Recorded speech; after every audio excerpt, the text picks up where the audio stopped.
Tawfekh yéen a ngi am jàmm super que vous allez bien moi c'est super bien sant yàlla. mel ni képp si mën nga cee barkeelu rek bëgg nañ ko lool yitte woon nañ ko lool gars yi ñu ak suñu numéro boobu noonu di daal ci suuf gars yi. Tawfekh maa ngi cool bu baax alhamdulilah depuis tabaski def nu ak vidéo ak yéen ñu ngi jégalu bu baax leen wax bala ñu am danañ yàlla bëri mal tey wax lu bari abonné leen xam ngeen nu ñu abonné moom yàggul te yomb na te dikkiwu la dara dikkiwu la fukki dërëm dikkiwu la abonné ko ma ne wax yu jumlu yàggal nañ xooli vidéo bi di dikkaat.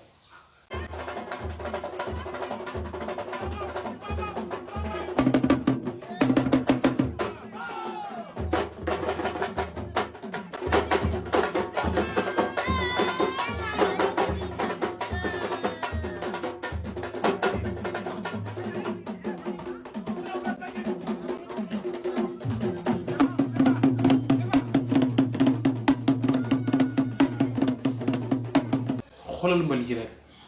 ay Sénégal xaw ma lan moo ñu daal waaye nag lenn lépp kenn ku dul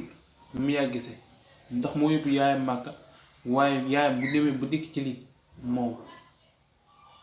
dañ koo wedd moom moo nekk ko nga xam ne bépp ginnaaw bi mu génnee ci séem ba léegi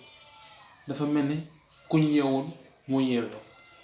lenn fi doon lépp la sañ xam nga rusoon na ñu ne day jaay rusutu rek ca ay bët waaye rusul dara lépp la sañ moom Mia Guissé bi ngori nga daan takk maa ngi coro xam de Mia Guissé mi nekk na koo xam ne xamuleen ko sax mais moom li mu nekkoon bu fekkee li daan wax ci ay mbirum dóor man loolu dong laa yaakaar ne moom la mais ay lim naan sol yàlla bëgg na ko yonent bi bëgg na ko te daana way teewul woon mu ngi am ay bëloo yu baax wala nit ñi simit lu bon loolu bëgg di kenn xawul lu doon moo yóbbu yaayam Màkka yaayam dikk mu defal ko nganaal goo xam ne nganaal ko ay misig ak lu rekk la ja nekk waaye tamit c'est normal xaalis su misig boo ci yóbbee Màkka boo dikkee il faut que ñu misig dañu waxante dëgg ganañ ko fos mu dugg moo fos mu def tëgg man li ngeen xamul doon man daal yàlla ñu yàlla bu sot yàlla ñu tool ñu ngi jéegal waaye mag ko fa def dangaa war a dem pour raxas say bàkkaar wala soo nekkoon lu bon ci réew mi nga bëgg cee génn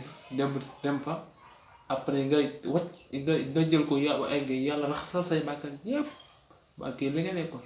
nga pare ci bu dikkaate nekk ci lu waaye dem dikk mel ni ko gën a yées lu mu def dikk di nag te dem li ngeen xamul lu doon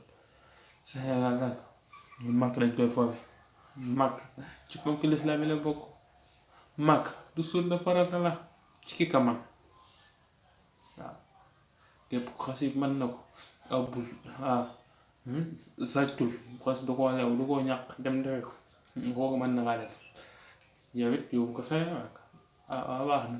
dikk na nga defa ko lii mën ngeen a xawaare mën ngeen def way mën ngeen a way mais way la way arab ki ko si amul ay dëgg xas dañuy wax jàng mag ñu baax li fi bind bari na Pape Malick Mbaye way rek lay def kii way atu murit bopp ku mën a way ko ci ne laay ne am na ñu mën a way xaadar am na ñu mën a way ay Mouhamed Anta Diop ñooñu dañoo mën a way doo woo ñooñu nekk xawaari comme ça yi màkk du nu ko bëgg a jàppee affaire bi mën nga kontaan tëg mais fii bu fa yewati bu lekkee vidéo bi neex na nañ abonné partage soxorul nit lim am yéene nañ ko lool mais tamit nit bu deful lu wax dañu koy wax c'est ça la vérité.